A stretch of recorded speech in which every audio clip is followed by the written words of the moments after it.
3 heavyweight enforcers cornered him, their sneers thick with the arrogance of men who had never been humbled. They called the little dragon a Hollywood fraud, a dancer masquerading as a warrior. 8 seconds later, the gym was dead silent, save for the sound of 3 bodies hitting the floor. This is what really happened. The air inside Sterling's gym in Culver City tasted of stale sweat, leather, and rusted iron. It was late August 1968, a time when the world was shifting and the martial arts landscape in America was a volatile battleground of clashing egos and rigid traditions. Thomas Sterling, the gym's proprietor, kept the back room strictly for private sessions. It was a sanctuary for those who took combat seriously, far away from the blinding flashbulbs and manufactured glamour of Hollywood, which lay just a few miles down the road. In the center of the scuffed canvas mat stood Bruce Lee. He was not yet the global icon of Enter the Dragon. To the mainstream American public, he was Kato, the masked sidekick from The Green Hornet, a television show that had recently been cancelled. But to those who actually understood the mechanics of the human body, he was a terrifying anomaly. Bruce was systematically dismantling a 150-pound leather-heavy bag. He moved not with the rigid, mechanical thuds of a traditional heavyweight boxer, but with the terrifying fluid crack of a whip.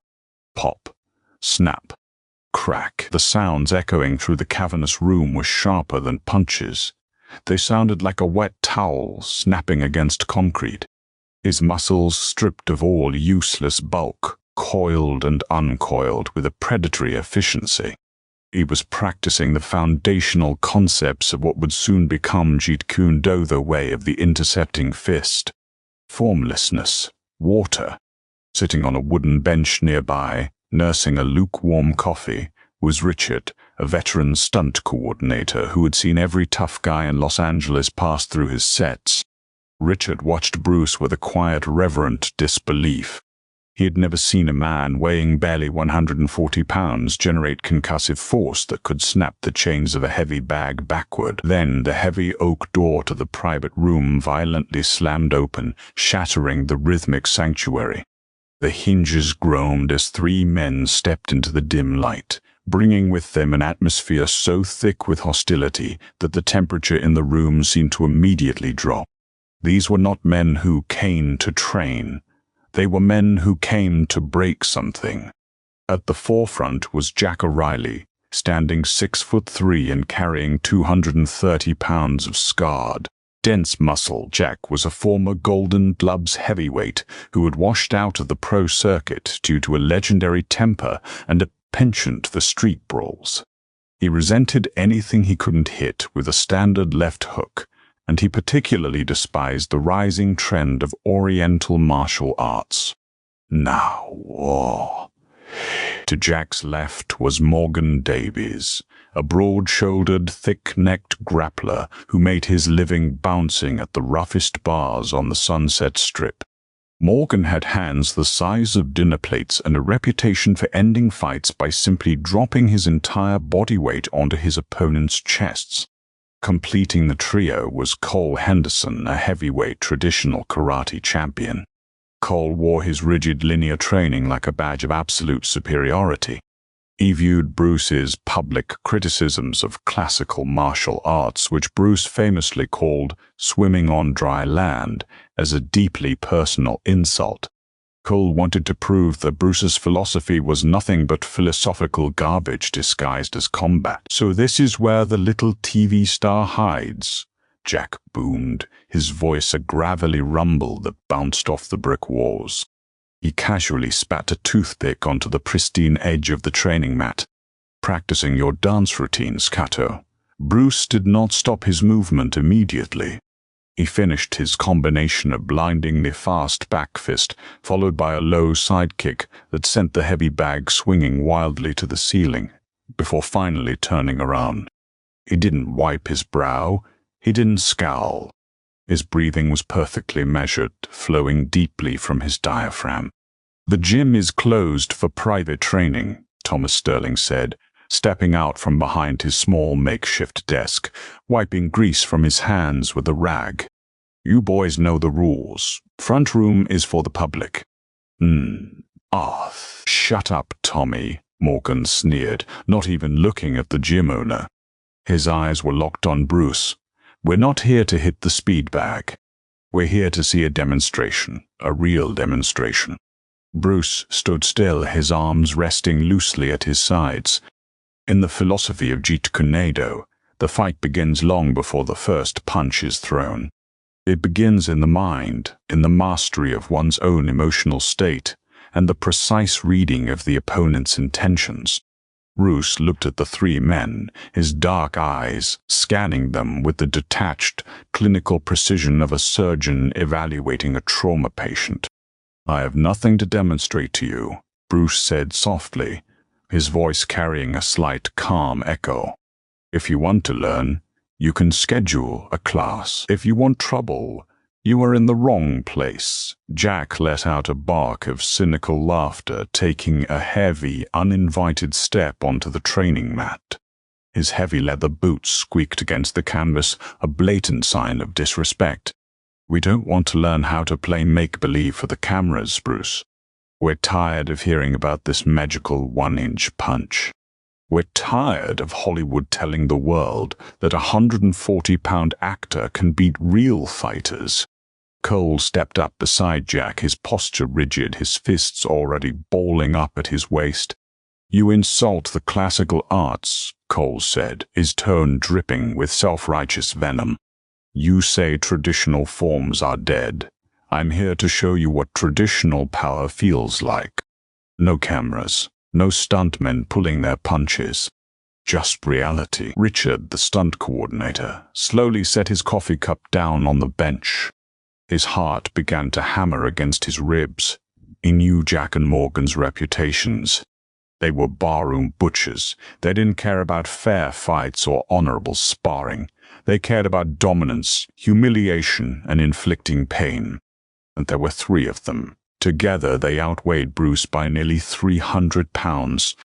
"I speak my truth about combat," Bruce replied, completely unbothered by the sheer physical mass encroaching upon his space. "Combat is alive. It changes every second. If you tie yourself to a rigid tradition, you are a mechanical robot. You are dead, but I am not here to argue philosophy with men who are looking for an excuse to bleed." "Bleed?" Morgan chuckled, a low, guttural sound. He cracked his thick knuckles, stepping to Bruce's right, effectively cutting off the exit toward the locker room. "The only one bleeding today is the phony. We're going to expose you, Lee. Right here, right now. We're going to show everyone that when the cameras stop rolling, you're just a tiny man who talks too much." The swaggering entrepishly gathered inside Sterling's gin. The atmosphere shifted from tense to toxic. Thomas Sterling reached under his desk, his fingers brushing the handle of a heavy wooden baton he kept for emergencies, but Bruce caught his eye and gave a nearly imperceptible shake of his head. "Do not interfere." Bruce turned his attention back to the three towering men. He knew exactly what this was. This wasn't a challenge match. This was an assassination of character, and potentially a physical maiming. They wanted to break him, not just physically, but spiritually, to take his rising star and smash it into the California concrete. The swaggerings that followed was heavy, suffocating, and incredibly dangerous. Jack O'Reilly, Morgan Davies, and Cole Henderson did not rush in blindly. They were bullies, but they were experienced fighters. They understood the basic tactical advantage of numbers.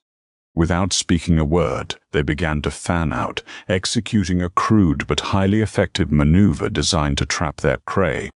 Jack took the center, his massive chest puffed out, rolling his thick shoulders to loosen up his punching muscles. Cole shuffled to Bruce's left, sinking slightly into a traditional deep karate stance, his lead hand extended rigidly. Morgan moved to Bruce's right, his heavy arms hanging low, ready to rush in and wrap the smaller man in a crushing bear hug. They formed a triangle. It was a classic street fighting trap. If Bruce moved toward Jack, Cole would strike his blind spot. If he backed away, Morgan would cut off his retreat and drag him to the floor. To Richard, watching from the bench, it looked like 3 wolves cornering a leopard. It was mathematically impossible for Bruce to defend 3 simultaneous angles of attack.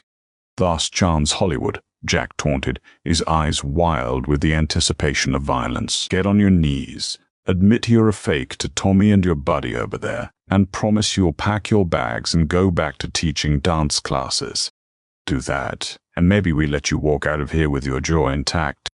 Bruce did not blink. His face became a mask of absolute terrifying serenity. In the face of overwhelming odds, the average human brain floods the body with adrenaline, causing panic, tunnel vision, and erratic movements. Bruce, however, had trained his mind to treat fear as a spotlight, illuminating the exact reality of the present moment. He didn't see 3 terrifying monsters, he saw geometry. He saw physics. He saw biomechanical flaws. He looked at Jack in the center, weight distribution, too heavy on the front foot. Flat-footed, relies on momentum, drops his left hand a fraction of an inch whenever he shifts his weight to throw the right hook. He glanced at Cole on his left, rigid stance. Center of gravity is anchored entirely in his hips. Powerful but completely immobile, it will take him half a second to shift his weight to advance an eternity. He assessed Morgan on his right, heady breather. Leaning forward, he wants to grapple.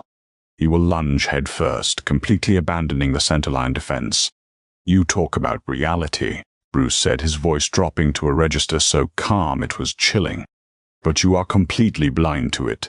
You step into my space threatening violence, yet you think this is a game. You think because there are 3 of you, you are safe.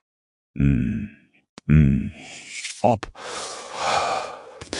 We are safe, you arrogant little punk," Morgan spat, taking another step closer, tightening the psychological noose. "We're going to break you." It was at this precise moment that Bruce's peripheral vision caught a terrifying detail, the twist, that elevated this encounter from an aggressive sparring match to a matter of life and death. As Morgan took his step, his right hand slipped smoothly into the deep pocket of his canvas jacket and emerged holding a dull, metallic cylinder. He palmed it expertly, hiding it from Thomas and Richard's view. But Bruce saw the subtle clench of the tendons in Morgan's forearm. A roll of quarters wrapped inside a massive fist, a heavy roll of coins turns a human hand into a makeshift sledgehammer, capable of shattering a skull or breaking a jaw with a single, glancing blow. This was no longer about proving a point. This was a premeditated attempt to severely injure him. The rules of engagement had instantly evaporated. "You bring weapons to a martial arts challenge?" Bruce asked, his eyes locking onto Morgan's hidden fist. Morgan's face twitched in surprise, realizing he had been spotted, but a cruel, unapologetic grin quickly replaced his shock. "There are no referees here, Lee. Nobody cares. You're out of your depth." "No," Bruce whispered, his stance shifting. It was a microscopic movement, almost imperceptible to the untrained eye. Bruce didn't drop into a wide, dramatic Hollywood stance. He simply shifted his weight slightly to the balls of his feet. His hands floated up, not tightly clenched into fists, but open, relaxed, and hovering near his center line. His right hand was slightly extended, the intercepting weapon. His left hand guarded his chin. He looked like water ready to flow into whatever shape the vessel of combat demanded. "You are the ones who are out of your depth," Bruce said. "Because you are fighting for your pride. I am fighting for my survival. And that makes me something you cannot beat." Jack lost the last shred of his limited patience. The calm defiance in Bruce's eyes infuriated him more than any insult could have. He wanted to see fear. He wanted to see the famous Bruce Lee beg. Denied his prize, rage completely hijacked Jack's nervous system. "Taken," Jack roared, a primal, guttural scream that shook the dust from the rafters. The swaggering Entruly noticed. He overwhelmed the smaller man with simultaneous massive force. Cole lunged from the left, stepping deep to deliver a crushing, linear reverse punch aimed directly at Bruce's ribs. Morgan surged from the right, leading with his artificially heavy, metal-loaded fist, aiming a looping haymaker at the side of Bruce's head, intending to knock him unconscious or worse. And Jack, the 230-pound wrecking ball, charged straight down the center, throwing a massive right cross designed to tear Bruce's head off his shoulders. To Richard, time seemed to dilate. The world slowed to a crawl. He saw the three massive men converging on the lone, slender figure in the center of the mat. It looked like a car crash happening in slow motion, inevitable, devastating, and violently fatal. He opened his mouth to scream a warning, but the air caught in his throat. The three fighters closed the distance, committing all their weight, all their hatred, and all their power into destroying the illusion of Bruce Lee. The clock in Bruce's mind, however, operated on an entirely different frequency. As the three men crossed the invisible threshold into his striking range, the serene, philosophical teacher vanished. The little dragon woke up, and the 8 seconds began. The human brain requires approximately 1/4 of a second to recognize a visual stimulus, process the threat, and send a signal to the muscles to react. For a trained fighter, that reaction time is slightly faster. For Bruce Lee, reaction had been systematically trained out of his nervous system. He did not react, he intercepted. He existed in the space between his opponent's thoughts and their actions. Cole Henderson, the traditional karate champion, was the fastest of the three to cross the distance. He moved with a rigid, explosive linearity of his classical training. His right foot planted heavily onto the canvas, anchoring his stance to deliver a reverse punch aimed directly at Bruce's floating ribs. It was a textbook strike, carrying the momentum of a man who firmly believed his technique was invincible. But Cole's fatal flaw was broadcasting his intention. By committing his weight to his front leg to generate power, he locked himself into a single, unchangeable trajectory. Bruce did not block the incoming punch. Blocking is a 2-beat movement. Block, then counter. Jeet Kune demands a single beat. As Cole lunged, Bruce unleashed a lightning-fast Jeet Tekan intercepting stop kick. His lead leg snapped out like a coiled spring, the edge of his canvas shoe slamming violently into the kneecap of Cole's advancing front leg just before Cole's punch reached its apex. The physics were catastrophic for the karate champion. Cole's entire forward momentum collided directly with the immovable force of Bruce's perfectly timed kick. A sickening pop echoed through the gym as Cole's knee buckled backward, hyperextending under his own driving weight. Agony instantly short-circuited Cole's brain. His punch lost all velocity, brushing harmlessly against Bruce's shirt. As Cole's upper body pitched forward from the sudden collapse of his leg, his jaw was perfectly exposed. Without retrieving his kicking leg, Bruce seamlessly planted his foot and torqued his hips. His right fist, aligned vertically in the traditional Wing Chun style to protect the knuckles, shot forward. It traveled less than 18 inches, but it carried the kinetic chain of Bruce's entire body weight. The punch connected squarely with the hinge of Cole's jaw. The karate champion's eyes rolled back into his skull instantly.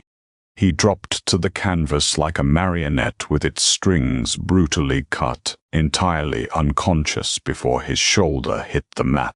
1 down, 2 to go. Second 3. The weaponized threat Morgan Davies, the massive boxer, barely registered that Cole had fallen. His blood was up, and his right fist, heavy with the concealed roll of quarters, was already looping in a murderous sweeping haymaker aimed at the side of Bruce's skull. Morgan had knocked out men twice his size with this exact weaponized strike. He expected to feel the satisfying crunch of bone. Instead, he hit empty air. Bruce had not retreated from the massive swing. Instead, he employed the concept of slipping. He dropped his center of gravity, bending his knees slightly, and allowed Morgan's heavy, metal-loaded fist to whistle a mere fraction of an inch over his head. By throwing such a massive, unrefined strike, Morgan had completely surrendered his balance. The heavy roll of quarters pulled his upper body forward, leaving his right flank entirely exposed. As Morgan's arms swung past, Bruce moved like a shadow attaching itself to a host. He pivoted sharply, closing the distance until he was chest to chest with the larger man. Before Morgan could attempt to recover his balance or pull his arm back, Bruce's left hand shot up, executing a textbook paksao, slapping hand. He aggressively pinned Morgan's weaponized right arm against Morgan's own chest, neutralizing the threat of the roll of quarters. At the exact same moment, Bruce's right hand formed a rigid half-fist. He struck upward, driving the knuckles of his extended fingers directly into the sensitive brachial plexus nerve cluster buried deep in Morgan's armpit. The nerve strike sent a paralyzing shockwave down Morgan's arm. His fingers involuntarily spasmed and sprang open. The roll of quarters slipped from his grasp, hitting the canvas mat with a dull, heavy thud and tearing open, scattering silver coins across the floor. Morgan gasped, his eyes wide with sudden, terrifying realization. His dominant arm was dead, hanging uselessly at his side, and the man he had called a phony was now inside his guard, holding absolute control. Bruce did not offer him a moment to process the pain. Maintaining the trap on Morgan's deadened arm, Bruce torqued his waist, generating brutal, short-range torque, and slammed a devastating elbow strike directly into Morgan's solar plexus. The sound of ribs cracking under the impact was sharp and nauseating. All the oxygen was violently expelled from Morgan's lungs. He crumpled to his knees, his face turning an alarming shade of purple as he desperately, fruitlessly gasped for air that his paralyzed diaphragm refused to process. 2 down. Jack O'Reilly, the former Golden Gloves heavyweight, froze. He had charged forward, expecting to join a slaughter, only to find himself stepping over the unconscious bodies of his 2 formidable friends. Barely 5 seconds had passed since he shouted the order to attack. A cold spike of pure, unfiltered terror pierced through Jack's rage. The Hollywood actor was not a dancer. He was a mechanical, threshing machine of violence. But Jack's ego, cultivated over years of bullying and street fights, refused to let him back down. With a guttural roar, Jack planted his heavy boots and threw a massive, desperate, straight right-hander punch carrying 230 pounds of panic and fury.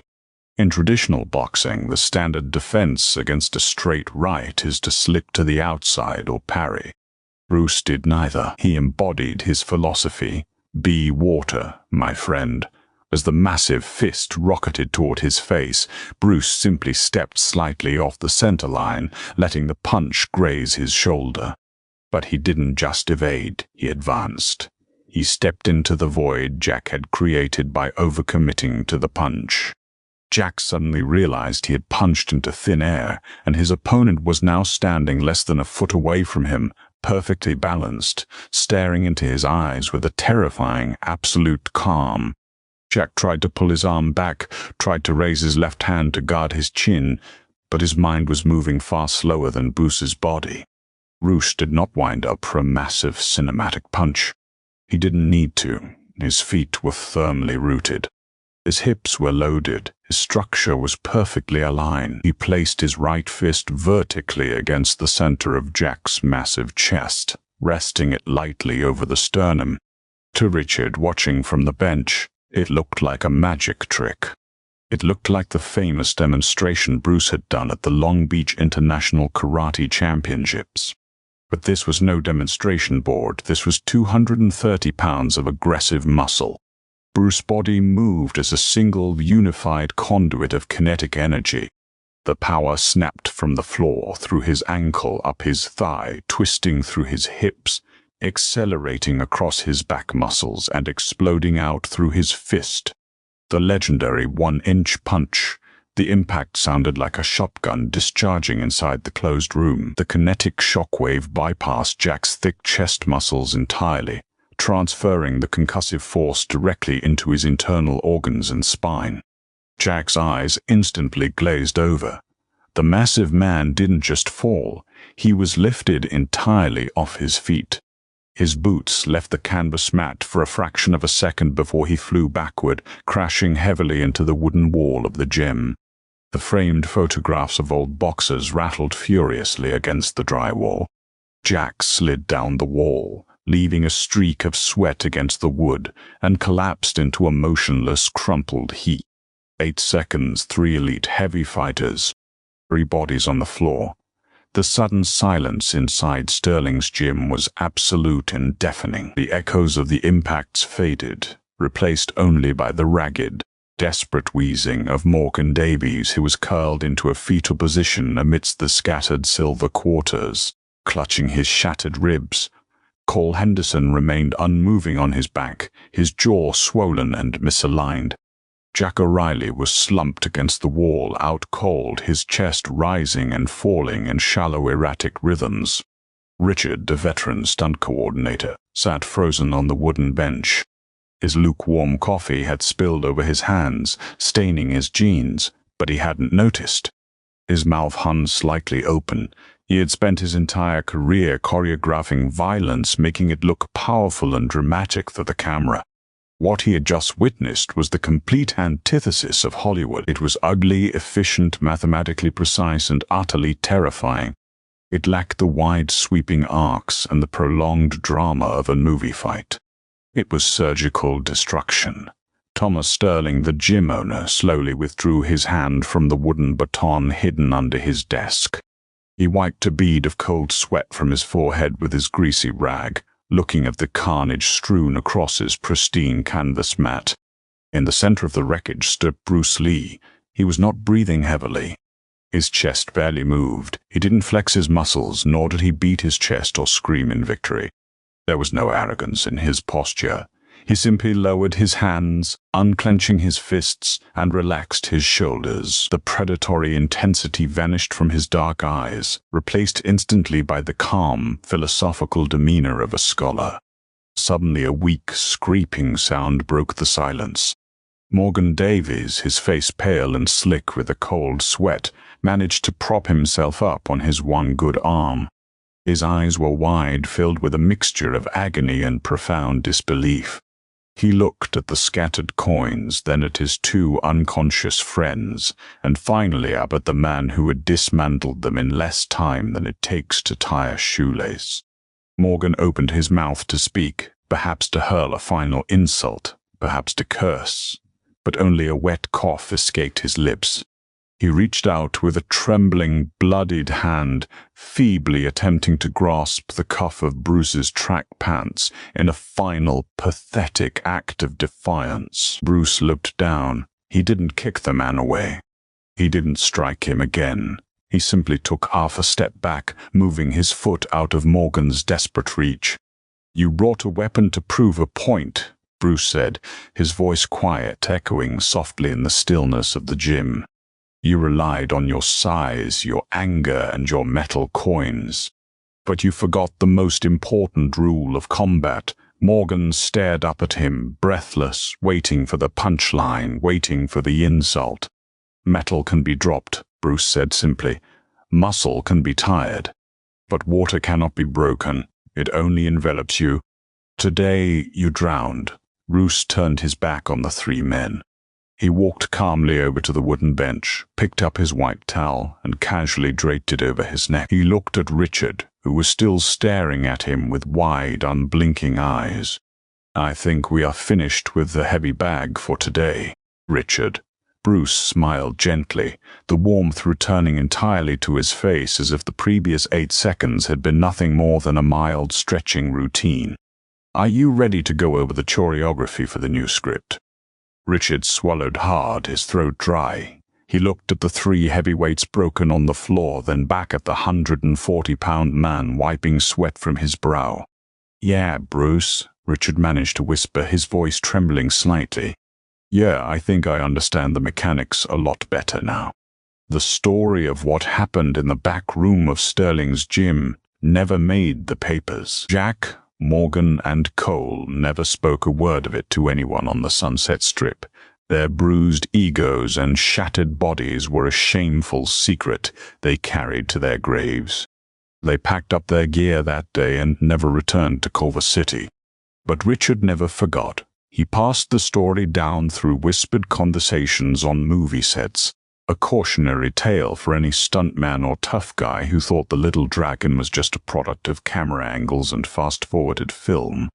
Bruce Lee didn't just play a martial artist on television. He was a pioneer of human biomechanics, a philosopher of kinetic energy, and a man who understood that true power does not come from the size of the muscle, but from the absolute, unwavering mastery of the mind. In an era dominated by rigid traditions and brute strength, Bruce proved that adaptability, speed, and precision were the ultimate weapons. He was not a fake, he was the future. And on that sweltering August afternoon, it took exactly 8 seconds for reality to silence the doubt forever. If you were captivated by this untold story of martial arts history, hit the like button, share and subscribe to the channel.